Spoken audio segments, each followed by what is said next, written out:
बहुत प्यारे बच्चों, सेक्टर्स ऑफ इंडियन इकोनॉमी का पहला क्वेश्चन है। ये बहुत इम्पोर्टेंट क्वेश्चन है। Do you think the classification of economic activities into primary, secondary and tertiary is useful? Explain how.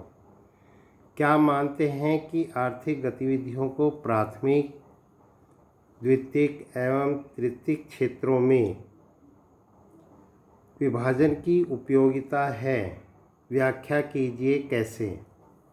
दूसरे नंबर पे इस टाइप से भी आ सकता है ये, how is the classification of economic activities into primary, secondary and tertiary useful? Explain. आर्थिक गतिविधियों को प्राथमिक, द्वितीयक तथा तृतीयक में वर्गीकृत किया गया है। वर्गीकृत करना कहाँ तक लाभदायक है, वर्णन कीजिए। इसका आंसर आप इस टाइप से लिखेंगे, it is very useful to classify the economic activities into primary, secondary and tertiary sectors. आर्थिक गतिविधियों को हम प्राइमरी, द्वितीयक और तृतीयक क्षेत्रों में विभाजित करना बहुत ही लाभदायक होता है। पहले नंबर पे जैसे पहला पॉइंट इसमें देंगे, we can find out the how many workers are working in different sectors। हम ज्ञात कर सकते हैं कि विभिन्न क्षेत्रों में कितने श्रमिक काम कर रहे हैं, यानी कितने मजदूर लगे हुए हैं, कितने वर्कर्स काम करते हैं, वो हम ज्ञात कर सकते हैं।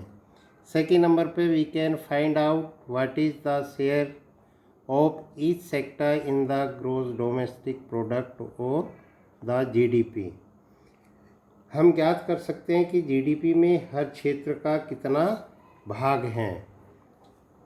जो जीडीपी दिया हुआ ग्रोस डोमेस्टिक प्रोडक्ट किस क्षेत्र में किसका कितना भाग है, शेयर है। थर्ड पॉइंट है, we can find out which sector is growing and which sector is lagging behind. हम यह भी ज्ञात कर सकते हैं कि कौन सा क्षेत्र विकास कर रहा है और कौन सा क्षेत्र पीछे हैं, यानी कौन सा क्षेत्र आगे डेवलप है, ग्रोइंग कर रहा है, और कौन सा क्षेत्र पीछे हैं। फोर्थ पॉइंट है, we can also find out the interdependence of each sector. हम यह भी ज्ञात कर सकते हैं कि हम प्रत्येक क्षेत्र की परस्पर निर्भरता को कैसे ज्ञात कर सकते हैं, यानी जो भी सेक्टर है, जो तीनों सेक्टर हैं, उसको हम आपस में कैसे निर्भर है उनको ज्ञात कर सकते हैं। नेक्स्ट क्वेश्चन है, इसमें सेकंड क्वेश्चन है इसी चैप्टर का, for each of sectors that we came across in this chapter why should one focus on employment and the GDP? Would there be another issue which should be examined, discuss. यानी इसमें दिया हुआ है कि इस अध्याय में आए हुए प्रत्येक क्षेत्र को रोजगार और सकल घरेलू उत्पाद, जीडीपी उसको कहते हैं, सकल घरेलू उत्पाद, और एम्प्लॉयमेंट रोजगार पर ही क्यों केंद्रित करना चाहिए, डिस्कस कीजिए, यानी चर्चा कीजिए।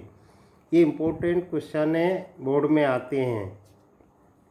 पहले नंबर पे इसमें पॉइंट दिया हुआ है, 3 पॉइंट है इस क्वेश्चन के। पहला एम्प्लॉयमेंट यानी रोजगार। Employment has been the focus because it gives solution to many economic problems like poverty. यानी रोजगार बहुत महत्वपूर्ण होता है क्योंकि यह गरीबी जैसे आर्थिक समस्याओं का समाधान देता है। यानी जो गरीबी है, गरीबी हमारी इकोनॉमिक कंडीशन से जुड़ी हुई होती है और उसका समाधान ये करती है। अगर रोज़गार मिल जाता है तो उससे हमें समस्या ख़त्म हो जाती है। सेकंड, जीडीपी यानी ग्रॉस डोमेस्टिक प्रोडक्ट, सकल घरेलू उत्पाद। The gross domestic product helps us to find out the share of each sector in this national income. GDP पहले बताया गया है, सकल घरेलू उत्पाद राष्ट्रीय आय में प्रत्येक क्षेत्र के भाग को ज्ञात करने में मदद करता है। थर्ड है other issue. Other issue means अन्य मुद्दे जो होते हैं वे आएंगे इसमें। कैसे? प्रोडक्शन ऑफ एनवायरनमेंट यानी पर्यावरण की सुरक्षा, growth of basic services, growth of basic services like education, health, sanitation। यानी बेसिक सर्विसेज होती है आपकी, जो मूलभूत सुविधाएं हैं उनको माना गया है। एजुकेशन शिक्षा, हेल्थ स्वास्थ्य, सैनिटेशन जो सफाई, ठीक है। तो ये सारी चीज़ें इसमें आती हैं। ये तीनों पॉइंट्स इस क्वेश्चन के हैं। इनको आप अच्छे तरीके से इन दोनों क्वेश्चन को अपनी नोटबुक में लिखेंगे, उसके बाद याद करेंगे।